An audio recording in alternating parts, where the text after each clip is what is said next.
धरती माता धैर्यवान है, पर उसकी भी एक सीमा है। नमस्कार, और आज की इस खास चर्चा में आपका स्वागत है। आज हम एक ऐसे मुद्दे की कह सकते हैं परतों को खोलेंगे, जो सिर्फ हमारे मौसम को ही नहीं, बल्कि हमारे मन की शांति को भी बदल रहा है। मेरा मतलब है जलवायु परिवर्तन और मानसिक स्वास्थ्य का गहराता रिश्ता। जी। हमारी ये पूरी बातचीत ऑब्जर्वर रिसर्च फाउंडेशन यानी ORF में छपे एक बहुत ही महत्वपूर्ण लेख पर आधारित है। हम इसका आप कह सकते हैं आलोचनात्मक विश्लेषण करेंगे। मतलब सिर्फ तथ्यों को जानेंगे नहीं, बल्कि उनके मायने और असर को भी समझेंगे। बिल्कुल। ये विषय यूपीएससी मुख्य और प्रारंभिक परीक्षा की तैयारी करने वालों के लिए तो खैर बेहद अहम है ही, साथ ही हर उस व्यक्ति के लिए जानना जरूरी है जो अपने आसपास की दुनिया और खुद पर पड़ रहे असर को समझना चाहता है। तो आज का हमारा मिशन क्या है? हम ये समझने की कोशिश करेंगे कि कैसे ये बदलता मौसम, ये जो चरम गर्मी है और अचानक आने वाली आपदाएं, ये सब हमारे दिमाग पर कैसे असर डाल रही हैं, खासकर भारत के संदर्भ में। जी। और ये भी देखेंगे कि क्या सरकारी नीतियां इस चुनौती से निपटने के लिए तैयार हैं, क्या वो काफी हैं? सही बात है। चलिए बात शुरू करते हैं एक हालिया घटना से जिसने हम सबको झकझोर दिया। सिक्किम में ग्लेशियल झील के फटने से आई बाढ़। हाँ, वो तो बहुत भयानक था। ये उन बड़ी आपदाओं में से एक है जिसका सीधा संबंध, एक्सपर्ट्स कह रहे हैं, जलवायु परिवर्तन से, पिघलते ग्लेशियरों से जोड़ा जा रहा है। इस बाढ़ ने, आप सोचिए, 7,000 से ज्यादा लोगों को बेघर कर दिया। और जो लोग बच गए, उनमें बच्चों और बड़ों दोनों में पोस्ट ट्रॉमेटिक स्ट्रेस डिसऑर्डर, मतलब PTSD, जिसे हादसे के बाद होने वाला गहरा सदमा कहते हैं, हाँ। चिंता और पैनिक अटैक्स जैसे मामले देखने को मिले।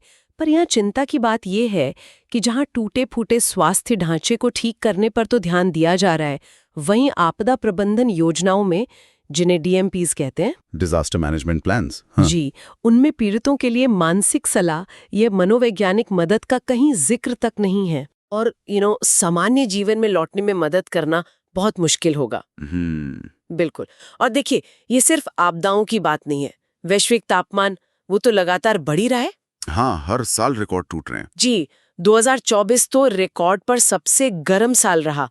हर महीने तापमान वृद्धि की वो जो 1.5 डिग्री सेल्सियस की सीमा है, उसे पार करता रहा। बाप रे। इसके असर मौसम, खेती, हमारे शहरों के ढांचे पर तो दिख ही रहे हैं, जिसकी चर्चा खूब होती भी है। जी। लेकिन इसका एक और पहलू है जिस पर अब जाकर ध्यान जाना शुरू हुआ है, हमारा मानसिक स्वास्थ्य। तो ये समस्या कितनी बड़ी है? मतलब कुछ अंदाजा है, कुछ आंकड़े हैं हमारे पास? हाँ, वैश्विक स्तर पर देखें तो सभी बीमारियों के कुल बोझ में मानसिक स्वास्थ्य समस्याओं का हिस्सा करीब 6.64% है। 6.54%। जी। और अब ये माना जा रहा है कि ये हिस्सा और बढ़ेगा। बढ़ेगा क्यों? क्योंकि जलवायु परिवर्तन के कारण क्या होगा? संसाधनों की कमी होगी, लोगों को अपना घर छोड़ना पड़ेगा, विस्थापन होगा, और एक तरह की पर्यावरणीय चिंता, हाँ, वो इको एंजाइटी जिसे कहते हैं, वो बढ़ेगी। ये सब तनाव मिलकर मानसिक स्वास्थ्य पर भारी पड़ेंगे। इको एंजाइटी, ये शब्द आजकल काफी सुनने में आ रहा है। मतलब पर्यावरण के भविष्य को लेकर जो एक चिंता मन में बैठ जाती है। सही कहा। हालांकि कई स्टडीज ने जलवायु परिवर्तन के अलग अलग पहलुओं, जैसे तापमान बढ़ना या आपदाएं आना, और मानसिक स्वास्थ्य के बीच संबंध जोड़ने की कोशिश की है। फिर भी ये एक ऐसा क्षेत्र है जिस पर अभी कह सकते हैं बहुत कम रिसर्च हुई है। अच्छा। और व्यवस्थित तरीके से डेटा इकट्ठा न होने के कारण हमें इस संकट की असली गहराई का अंदाजा भी ठीक से नहीं लग पा रहा है। चलिए कुछ और ठोस उदाहरणों पर नजर डालते हैं। जैसा कि ORF के लेख में भी बताया गया है, 2004 की हिंद महासागर सुनामी, वो तो शायद ही कोई भूला होगा। हाँ, बहुत भयानक त्रासदी थी। उस त्रासदी से बचे लोगों पर एक सर्वे हुआ था। जी हाँ, उस सर्वे में पाया गया कि लगभग 27.2% लोग डिप्रेशन और एंजाइटी यानी अवसाद और चिंता से जूझ रहे थे, और करीब 79.7% लोगों में हल्के से लेकर गंभीर स्तर का तनाव था। लगभग 80%। जी। इसी तरह बाढ़ और भूस्खलन जैसी आपदाओं के पीड़ितों में नींद न आने की समस्या और कुछ मामलों में नशे की लत बढ़ने के मामले भी सामने आए हैं। ये तो वयस्कों की बात हुई, क्या बच्चों पर भी इसका कुछ अलग असर होता है? निश्चित रूप से, और सिर्फ पैदा हो चुके बच्चों पर ही नहीं, बल्कि अजन्मे बच्चों पर भी। कुछ स्टडीज बताती हैं कि आपदा के दौरान गर्भवती महिलाओं के तनाव का असर उनके होने वाले बच्चे पर पड़ सकता है। अच्छा, कैसे? जिससे उनमें ADHD यानी attention deficit hyper activity disorder या ऑटिज्म जैसी न्यूरो डेवलपमेंटल समस्याओं होने का खतरा बढ़ सकता है। ओह, और ये बात बहुत महत्वपूर्ण है कि आपदा के कारण होने वाली शारीरिक चोटों की तुलना में ऐसी मानसिक या न्यूरो डेवलपमेंटल समस्याओं की आशंका 40% ज्यादा होती है। 40% ज्यादा। ये आंकड़ा तो सच में चौंकाने वाला है। मतलब ये है कि आपदाओं का जो अदृश्य असर है वो उनके दिखने वाले असर से कहीं ज्यादा गहरा और लंबा हो सकता है। बिल्कुल। लेकिन लेख एक और जरूरी बात कहता है कि सिर्फ बड़ी आपदाएं नहीं, बल्कि ये जो धीरे धीरे तापमान बढ़ रहा है, ये भी हमारे रोजमर्रा के जीवन और मानसिक स्थिति पर असर डाल रहा है। बिल्कुल सही कहा आपने। ये एक ऐसा पहलू है जिसे हम अक्सर नज़रअंदाज कर देते हैं। हमें लगता है कि गर्मी से बस परेशानी होती है, पसीना आता है, हाँ, बस डिस्कम्फर्ट होता है। जी। लेकिन रिसर्च कुछ और कहानी बताती है। अध्ययनों ने बढ़ते तापमान और हमारे व्यवहार के बीच एक सीधा संबंध दिखाया है। कैसे? मतलब ज्यादा गर्मी हमें ज्यादा गुस्सैल बना सकती है? सच में? हाँ, कुछ हद तक। इसे तापमान आक्रामकता परिकल्पना या टेम्परेचर एग्रेशन हाइपोथेसिस कहते हैं। अच्छा। जब आसपास का तापमान बढ़ता है तो हमारे शरीर में खून का प्रवाह और सेरोटोनिन जैसे जो न्यूरोट्रांसमीटर्स हैं, उनका स्तर बदल सकता है। हमारी नींद का पैटर्न बिगड़ सकता है। हाँ, नींद तो बहुत डिस्टर्ब होती है गर्मी में। जी। और इन सब का नतीजा होता है चिड़चिड़ापन बढ़ना, मूड स्विंग्स होना और यहाँ तक कि आक्रामक व्यवहार में वृद्धि देखी गई है। क्या इसके समर्थन में कोई ठोस सबूत हैं? मतलब स्टडीज वगैरह? कई है। येल स्कूल ऑफ एनवायरनमेंट का एक बड़ा मेटा एनालिसिस हुआ था, मतलब कई स्टडीज का विश्लेषण। उसमें पाया गया कि एशिया के कुछ हिस्सों में औसत तापमान बढ़ने और हत्या या यौन अपराधों की दर बढ़ने के बीच सीधा संबंध है। ओह। एक और चौंकाने वाली बात, दक्षिण एशिया में अगर सालाना औसत तापमान सिर्फ 1 डिग्री सेल्सियस बढ़ता है, हाँ। तो महिलाओं के खिलाफ जो घरेलू हिंसा होती है, हाँ। उसकी घटनाओं में 4.49% की वृद्धि हो जाती है। सिर्फ 1 डिग्री से इतना फर्क? और ये तो औसत तापमान की बात है। शहरों में तो स्थिति और भी खराब हो सकती है, जहां वो अर्बन हीट आइलैंड्स बन रहे हैं। बिल्कुल। अर्बन हीट आइलैंड्स यानी शहरी गर्मी द्वीप, ये वो इलाके हैं जहां कंक्रीट बहुत ज्यादा है, पेड़ कम है, गाड़ियों का धुआं है, एयर कंडीशनर से निकलने वाली गर्मी है। हाँ हाँ। इन सब के कारण आसपास के ग्रामीण इलाकों से ज्यादा तापमान रहता है। सिडनी शहर के एक अध्ययन में पाया गया कि जैसे जैसे इन यूएचआईज में तापमान बढ़ा और पेड़ पौधे कम हुए, हिंसक अपराधों की संख्या भी बढ़ी। ये आक्रामकता क्या सिर्फ आमने सामने के व्यवहार तक ही सीमित है, या इसका असर हमारी ऑनलाइन दुनिया में भी दिखता है? आजकल तो हमारी आधी से ज्यादा जिंदगी वहीं गुजरती है। ये एक बहुत अहम सवाल है और इसका जवाब है हाँ, ये ऑनलाइन दुनिया तक भी पहुंच गया है। द लैंसेट जैसी प्रतिष्ठित मेडिकल जर्नल में एक स्टडी छपी थी। जी। उसमें अमेरिका में तापमान और नफरती ट्वीट्स, हेट ट्वीट्स के बीच संबंध का विश्लेषण किया गया। उन्होंने पाया कि जैसे ही तापमान सामान्य से बढ़कर बहुत ज्यादा गर्म हुआ, ऑनलाइन हेट स्पीच में 22% तक की बढ़ोतरी हो गई। 22%? ये तो बहुत ज्यादा है, खासकर आज के दौर में जब युवा पीढ़ी के लिए सोशल मीडिया बातचीत का एक मुख्य जरिया बन गया है। सही कहा। इसका मतलब तो ये हुआ कि बढ़ती गर्मी ऑनलाइन बुलिंग और उत्पीड़न के मामलों को बढ़ा सकती हैं, जिससे अकेलेपन, डिप्रेशन और खुद को नुकसान पहुंचाने की भावनाएं और गहरा सकती हैं। बिल्कुल। और तापमान का असर सिर्फ हमारे व्यवहार या मूड तक ही सीमित नहीं है। ये हमारे सोचने समझने की क्षमता, जिसे हम संज्ञानात्मक कार्य कहते हैं, उस पर भी बुरा असर डाल सकता है। अच्छा, मतलब गर्मी से हमारे निर्णय लेने की क्षमता या प्रॉब्लम सॉल्विंग स्किल भी प्रभावित हो सकती है। ये कैसे होता है? देखिए, कार्बन डाइऑक्साइड जैसी ग्रीन हाउस गैसों का स्तर जब बढ़ता है, जो कि ग्लोबल वार्मिंग का मुख्य कारण है, तो वो हमारे शरीर में न्यूरोट्रांसमिशन यानी दिमाग में संकेतों के आने जाने की प्रक्रिया उसको बाधित कर सकती हैं। इससे हमारी क्रिटिकल थिंकिंग यानी गहराई से सोचने की क्षमता, समस्या सुलझाने की काबिलियत और सही निर्णय लेने की प्रक्रिया धीमी पड़ सकती है। क्या इस पर भी कोई स्टडी हुई है? हाँ, Harvard TH Chan school of public health ने एक अध्ययन किया जिसमें पाया गया कि छात्र गर्म तापमान वाले कमरों में संज्ञानात्मक कार्य जैसे गणित के सवाल हल करना या तर्क वाले काम, वो सामान्य तापमान वाले कमरों की तुलना में ज्यादा धीरे धीरे कर पाते थे। और इसका असर तो काम करने की जगहों पर, मतलब वर्क प्लेस पर भी पड़ता होगा। निश्चित तौर पर। एक और स्टडी में पाया गया कि जिन ऑफिसों में हवा में वाष्पशील कार्बनिक यौगिकों मतलब VOCs की मात्रा कम थी, इनमें से कुछ ग्रीन हाउस गैसें भी होती हैं, वहां काम करने वाले कर्मचारियों ने संज्ञानात्मक टेस्ट में उन लोगों से 61% ज्यादा स्कोर किया जो ज्यादा वीओसीज वाले माहौल में काम करते थे। 61%, ये तो उत्पादकता यानी प्रोडक्टिविटी पर बहुत बड़ा असर है। बिल्कुल। और इसके आर्थिक परिणाम भी गंभीर हो सकते हैं।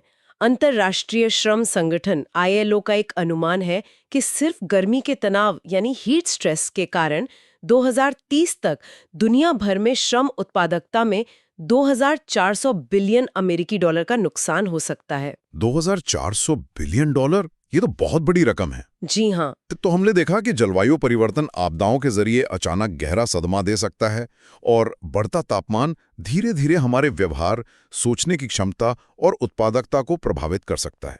लेकिन क्या इसका असर सब पर बराबर पड़ता है या यहाँ भी असमानता देखने को मिलती है? ये एक बेहद महत्वपूर्ण बिंदु है और जैसा कि ORF का लेख भी उजागर करता है, जलवायु परिवर्तन के मानसिक स्वास्थ्य पर पड़ने वाले दुष्प्रभावों का बोझ समाज के सभी वर्गों पर बराबर नहीं पड़ता। जो गरीब हैं, हाशिए पर रहने वाले हैं और जो पहले से ही कमजोर समुदाय हैं, वो कहीं ज्यादा प्रभावित होते हैं। ऐसा क्यों? इसके क्या कारण है? देखिए, कई कारण हैं। एक तो आपदाओं के बाद किए गए सर्वेक्षणों में देखा गया है कि कम आय वाले समूहों के लोगों में डिप्रेशन और एंजाइटी की दर ज्यादा होती है। शायद इसलिए क्योंकि उनके पास आपदा से उभरने के लिए संसाधन कम होते हैं, घर बार दोबारा बनाने की क्षमता कम होती है। हाँ, ये तो है। इसी तरह पहाड़ी, तटीय या द्वीपीय इलाकों में रहने वाले समुदायों को अपना घर छोड़ने का खतरा ज्यादा होता है, जिससे उनमें विस्थापन से जुड़ी इको एंजाइटी भी ज्यादा होती है। और शहरों के अंदर भी ये फर्क दिखता होगा। हाँ, शहरों में भी ये असमानता साफ नजर आती है। आप देखिए, जो लोग गेटेड कॉलोनियों में रहते हैं, जहां हरे भरे पार्क है, एयर कंडीशनिंग की सुविधा है, वो गर्मी के बुरे प्रभावों से काफी हद तक बच जाते हैं। सही बात है। लेकिन झुग्गियों या अनियमित बस्तियों में रहने वाले लोग, जहां बुनियादी नागरिक सुविधाएं भी ठीक से नहीं होती, वे गर्मी और उससे जुड़े अपराध या स्वास्थ्य समस्याओं से ज्यादा जूझते हैं। और शायद इसलिए भी क्योंकि इन बस्तियों में रहने वाले लोग अक्सर ऐसी नौकरियों में होते हैं जहां उन्हें बाहर गर्मी में काम करना पड़ता है, जैसे खेती या कंस्ट्रक्शन। बिल्कुल सही पकड़ा आपने। कृषि और निर्माण जैसे क्षेत्र बढ़ते तापमान से सबसे ज्यादा प्रभावित होते हैं। तो इन क्षेत्रों में काम करने वाले अनौपचारिक मजदूरों की आय और स्वास्थ्य दोनों पर दोहरी मार पड़ती है। यही असमानता हमें स्कूलों और दूसरे कार्यस्थलों पर भी देखने को मिलेगी। जिसके पास बेहतर सुविधाएं हैं वो बच जाएगा और जिसके पास नहीं है वो ज्यादा भुगतेगा। तो इसका मतलब ये हुआ कि जलवायु परिवर्तन का मानसिक स्वास्थ्य पर असर समाज में पहले से मौजूद आर्थिक और सामाजिक असमानताओं को और ज्यादा गहरा कर रहा है। ये तो एक तरह का दुष्चक्र जैसा लगता है। आपने बिल्कुल सही समझा। ये एक दुष्चक्र ही है। जैसे जैसे आय, धन और संसाधनों तक पहुंच में असमानता बढ़ेगी, वैसे वैसे मानसिक स्वास्थ्य समस्याओं का बोझ भी बढ़ेगा, क्योंकि जलवायु परिवर्तन के असमान प्रभाव इस खाई को और चौड़ा करेंगे। इसलिए जलवायु परिवर्तन से जुड़ी मानसिक स्वास्थ्य चुनौतियों से निपटना सिर्फ स्वास्थ्य का मुद्दा नहीं रह जाता, बल्कि ये सामाजिक न्याय और सामुदायिक सामंजस्य का भी मुद्दा बन जाता है। तो अब सवाल उठता है कि इस गंभीर और जटिल चुनौती से निपटने के लिए किया गया जा सकता है, खासकर भारत के संदर्भ में। क्या कोई नीतियां या योजनाएं हैं? कुछ हो रहा है इस दिशा में? हाँ, देखिए, भारत सरकार ने इस दिशा में एक महत्वपूर्ण कदम उठाया है। जलवायु परिवर्तन और मानसिक स्वास्थ्य पर राष्ट्रीय कार्य योजना, जिसे NPCMH कहते हैं। NPCMH। जी, ये एक अच्छी शुरुआत है, एक सराहनीय कदम है। लेकिन ORF का लेख ये भी बताता है कि इसे जमीनी स्तर पर यानी स्थानीय नीतियों और कार्यक्रमों में शामिल किया जाना अभी बाकी है। वो लिंकेज अभी पूरी तरह बना नहीं है। इसमें सबसे बड़ी बाधा क्या आ रही है? क्यों नहीं हो पा रही है? एक बड़ी बाधा है भरोसेमंद और लगातार डेटा की कमी। हमें ठीक से पता ही नहीं है कि जलवायु परिवर्तन का मानसिक स्वास्थ्य पर कहाँ, कितना और किस तरह का असर हो रहा है। अच्छा। राष्ट्रीय आपदा प्रबंधन प्राधिकरण यानी NDMA ने कुछ दिशा निर्देश तो जारी किए हैं कि आपदा के समय प्रभावित समुदायों की मनोसामाजिक स्थिति का आकलन कैसे किया जाए, लेकिन राज्यों या जिलों की आपदा प्रबंधन योजनाओं DMPs में इस डेटा को कैसे इकट्ठा करना है, उसकी कोई मानक संचालन प्रक्रिया यानी SOPs नहीं है। तो मतलब गाइडलाइंस हैं, पर उन्हें लागू कैसे करना है ये साफ नहीं है। बिल्कुल। क्या दुनिया में कहीं और इसका कोई अच्छा उदाहरण है जिससे भारत सीख सकता है? मैंने टीम सिस्टम डेटाबेस बनाए हैं। अच्छा। ये सिस्टम क्या करते हैं कि आपदा के बाद और नियमित रूप से भी अलग अलग स्तरों पर काउंसलर्स और विशेषज्ञों से डेटा इकट्ठा करते हैं। भारत भी जिला और राज्य स्तर पर अपनी डीएमपीज में इस तरह के मॉडल को शामिल करने के बारे में सोच सकता है। इससे हमें समस्या की गंभीरता और जरूरतों को समझने में बहुत मदद मिलेगी। ये तो हुई आपदाओं की बात, लेकिन जो रोजमर्रा के जीवन में बढ़ते तापमान का असर पड़ रहा है, उसके लिए डेटा कैसे मिलेगा? वो तो कोई आपदा नहीं है। सही सवाल है।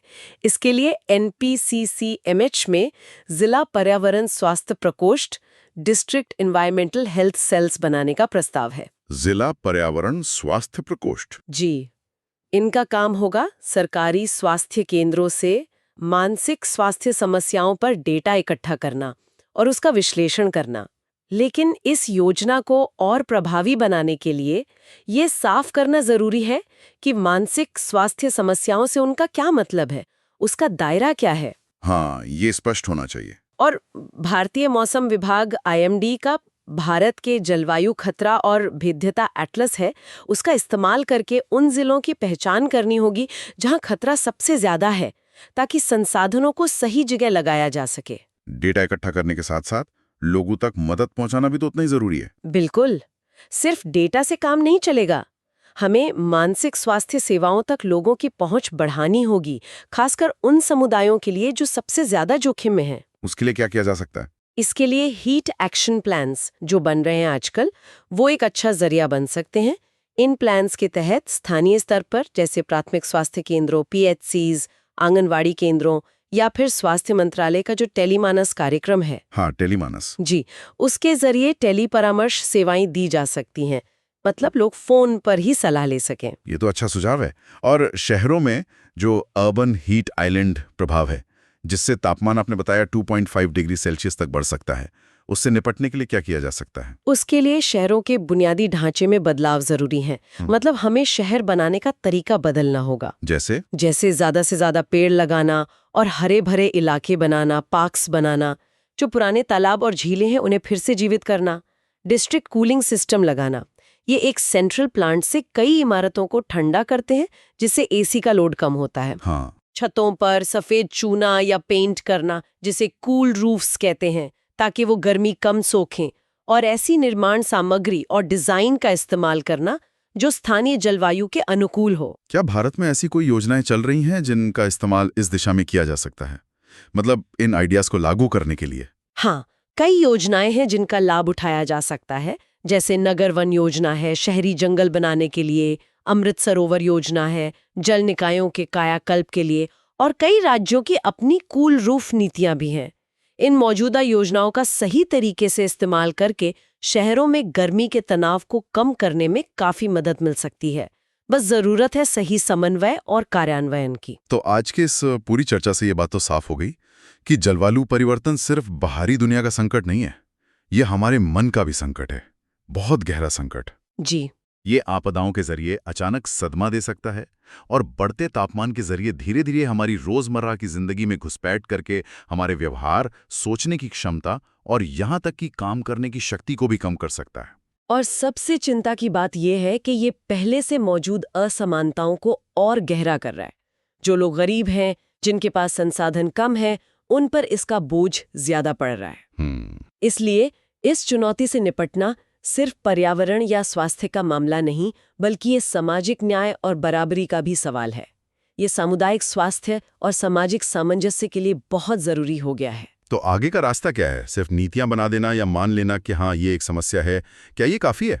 नहीं, सिर्फ नीतियों के स्तर पर मान लेना काफी नहीं होगा।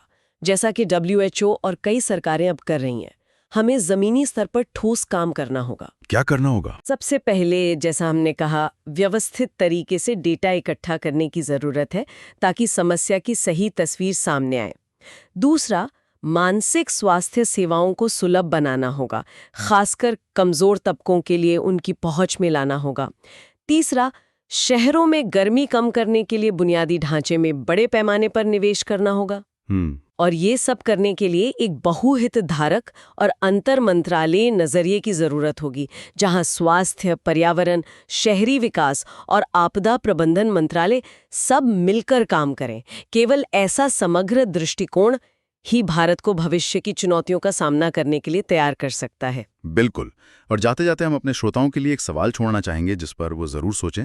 व्यक्तिगत स्तर पर और सामुदायिक स्तर पर हम जलवायु परिवर्तन के इन मानसिक स्वास्थ्य प्रभावों का सामना करने के लिए खुद को और अपने समाज को ज्यादा लचीला, ज्यादा रेजिलिएंट कैसे बना सकते हैं, खासकर तब जब हमारे पास संसाधन सीमित हों। ये सोचने वाली बात है। इस महत्वपूर्ण चर्चा पर आपके क्या विचार हैं? यूपीएससी की तैयारी कर रहे साथियों के लिए ये विषय विशेष रूप से प्रासंगिक है। तो आपके जो भी पॉइंट्स हों जरूर शेयर करें। अपने विचार नीचे टिप्पणी अनुभाग में हमें बताएं। अगर आपको ये विश्लेषण उपयोगी लगा हो तो इसे लाइक करें और हमारे चैनल को सब्सक्राइब करना न भूलें, ताकि आप भविष्य में भी ऐसी गहन चर्चाओं से जुड़े रह सकें। अगली बार फिर मिलेंगे एक नए विषय के साथ। तब तक अपना और अपनों का ख्याल रखें। धन्यवाद। धन्यवाद।